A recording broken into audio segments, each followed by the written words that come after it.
Mag-estimate lang naman, titingnan naman kung number of sacks, kung ilan yung average na laman ng sacks. I-multiply mo lang naman yon, tapos kunin mo yung average ng per box na yan, yung mostly mga 1 kilo na ano nila, estimate mo rin yung average nun. I-multiply mo siya doon, tapos i-multiply mo siya sa street value ng methamphetamine hydrochloride, which is 6.8 million per kilogram. Yun ang lumabas na figures. Siniguro ng prosekusyon na airtight o malakas ang kasong isinampa laban sa suspect sa nasabat na illegal na droga sa checkpoint sa Alitagtag, Batangas. Ayon kay Batangas Provincial Prosecutor Attorney Lourdes Zapanta, hindi makaaapekto sa kaso ang malaking pagkakaiba sa estimate at sa aktwal na bilang ng nakumpiskang illegal na droga sa lugar. Sa estimate kasi na naunang inilabas ng PIDEA, nasa more or less na 2 tonelada ito na nagkakahalaga ng 13.3 billion pesos. Subalit matapos ang inventory, naging 1.4 tons na lamang ito na nasa 9.6 billion pesos na lamang. Wala pong epekto yun kung gaano karami. Kasi hindi ko alam kung bakit parang may pagdududa. Ay kitang-kita naman po ninyo nung panahong nagbibigay at nag-uulat ay hindi pa tapos ang inventaryo. Kaya talaga po sa simula pa lamang ay talaga po estimate, kalkula. Paliwanag ng Provincial Prosecutor, hindi dapat na pagdudahan ang nasabat na illegal na droga. Sana po ang inyong pag-aalinlangan at pagdududa ay inyong alisin na.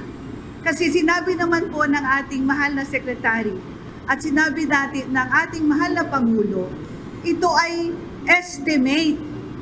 So there should be no doubt. We are overwhelmed by the quantity of the ng drugs. Hindi rin sana daw sila magbibigay ng estimates kung wala namang media na nagtanong. I think they are not obliged, but it is you who forced them to give an estimate.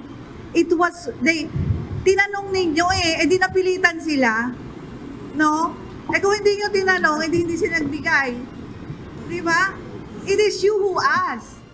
Wala naman daw kasi sa mandato ng PNP at PIDEA ang pagbibigay ng estimate habang ginagawa ang inventory. Yun nga yung nape-pressure na kami doon sa estimate. Hindi kami nagbibigay ng estimate unless pressed by the press. Kayo na yung tatanong doon, sinabi naman ni Jen sa akin, sir, kailangan natin ng estimates doon. Simple mathematics naman yung estimate. May ba doon sa sinabi kong formula kanina? May mga algebra ba yun? Wala, simple math lang yun. Yun na mag-estimate. Usually we give an estimate, but it's not required. But just to give you yung sagot lang natin, ito lang po yung nakuha natin. Kaya nga tama po yung sinasabi ni SLJ. We are so overwhelmed, so we need to ask an expert coming from the PIDEA. Samantala, kinumpirma din ni General Marbil na mayroong abandonadong yate silang iniimbestigahan na posibleng pinagsakyan ng illegal na droga, bukod pa sa ilang bahay sa Nasugbu, Batangas. Merong nahuli pong na yate. And that yate is iniimbestigahan po ng ating Coast Guard. Asan po silang lumayag, asan sila pumunta, Sir Will cannot answer you anymore. Kasi sabi ko nga, yung crime na to, hindi lang po galing sa Pilipinas. Wala po kaming lutuan dito. Pero yung asan yung direksyon na to, I think the Coast Guard knew about it, but they will not say it anymore. Mayroon din aniyang nauna pang mga sasakyan ang kanilang hinahabol at 4 pang lugar ang iniimbestigahan. Leia Ilagan, UNTV, News and Rescue.